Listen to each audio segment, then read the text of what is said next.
Okay everyone, so today I'm going to be making a quarter pipe. So quarter pipe is just half of a half pipe. So it's just gonna be basically like a little kicker ramp. And it's gonna be for fingerboard, so it's gonna be small. And I just have these scrap pieces of wood. Like this is a 1/4-inch piece of plywood. I have a big sheet of it.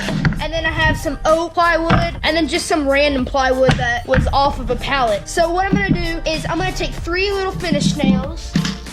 Just like these. As you can see, they're just little copper finish nails. And I'm just gonna hit 3 of them into my wood, then put a piece of flexible wood in between the nails, then trace on the flexible wood so that I'll have a nice curve and hopefully it will be the shape of my kicker. And as my flexible wood, I'm just gonna be using this 1/8 inch dowel. So as you can see, it's very flexible and can move in every different direction. So I'm just gonna do 1, 2, 3 different places of the nails, and then I'll just curve it just like that, and then trace it. And then we'll cut out that shape on the bandsaw. I'm gonna make about 8 or 10 of them, and then we'll glue them together, and then that will be the frame.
Okay everyone, so I just cut these 3 quarter pipe frames. So as you can see, I just double-sided taped them together so that all of them would be exactly the same. And then I just did some final sanding. And I was looking at them, and I took the skateboard and was just kind of riding it on them. And I think I'm just gonna make the whole entire quarter pipe solid. So what I'm gonna do is just take some more of this scrap plywood that's thicker than the 1/4 inch, but like 1/2 inch and 3/4 inch. And I'm just gonna keep on making more of these frames until I make like about a 6-inch quarter pipe, and the whole thing will be solid. And I thought that'd be really cool. It would stay on the table better and just make it a lot cooler looking. So now I'm just gonna take these apart and then just put them on my other wood, trace them, and go cut out some more.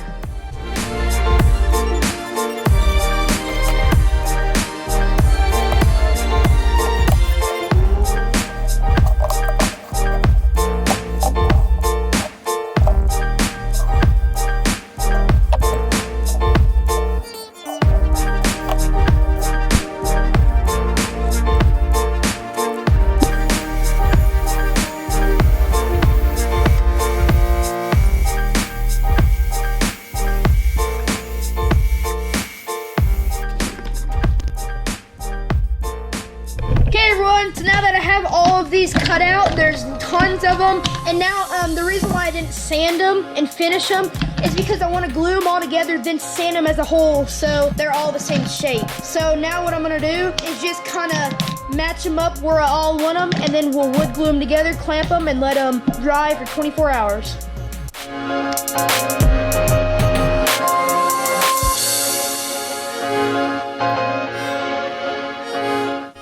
So now that I have all the pieces together and in the order I want them to be, it came out to be around 5 inches wide, which is exactly what I wanted it to be. So now I'll just take all the pieces apart, put glue on each surface, and then we'll put it together and clamp it and let it dry overnight.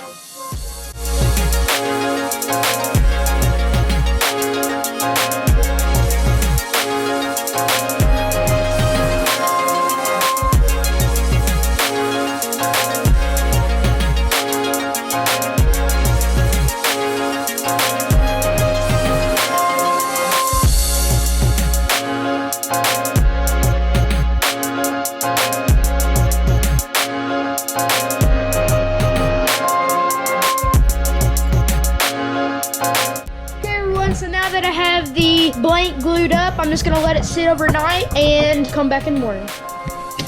Okay everyone, so it's the next day and I think the glue has dried because it's been about 12 hours or so. So I'm just gonna take the clamps off.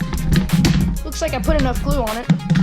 It actually is feeling really solid and nice, so I guess the glue did its job. So now we just need to go and just sand the whole entire thing for a really long time and just make it smooth and just ready for a fingerboard. So when sanding this, I am going to be using this rounded part on the top of the sander to get this curve in the ramp, and I'm just going to be using a mask because you don't want to breathe the dust.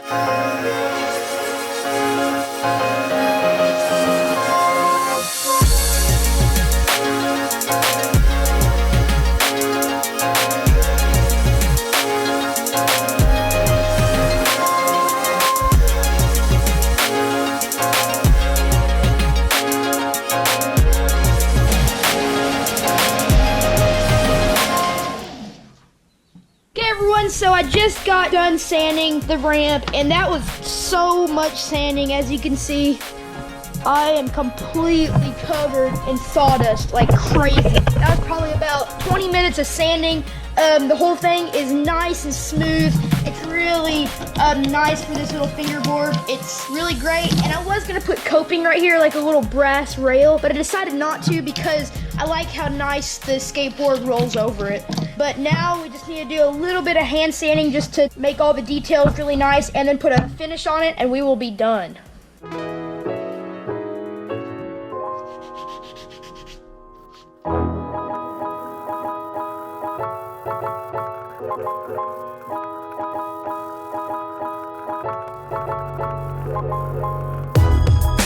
So now you can see just with a little bit of hand sanding how nice and curved over the edges are, and the corners are nice and smooth. And I'm just gonna do a basic measurement of the whole thing just to show you guys how big it is, and if you do make one you can just see how close it is to the right size. So on height it is 3.5 inches tall. On the very tallest part to the top it is about 6.5 inches long. So that's from the back of it to the very tip of it, and then it is 5 inches wide. So I just wanted to say that so you guys can get a little bit of a reference on how big it is. So now let's move to the finish and we can ride on.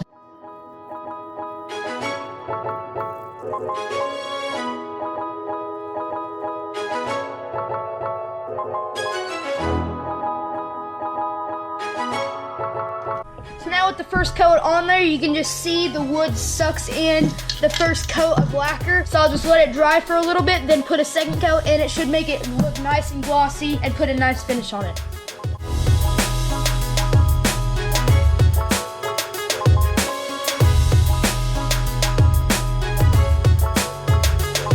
So, and I do want to say something. If you're using lacquer or some kind of finish, wear a mask because that stuff is really strong and it cannot be good for you. There's one more thing that I just want to point out. You do not have to have tons of power tools and a big wood shop to make one of these. All you really need is a jigsaw, lots of elbow grease, and some sandpaper. So if you cut out the wood really accurately and glue them together with them all lined up, you won't have to do much sanding at all because they'll all be flush with each other, and you'll just have to do some hand sanding. So I just wanted to say that and make it so where you people at home that don't have a wood shop can actually make one of these. Okay, now let's put the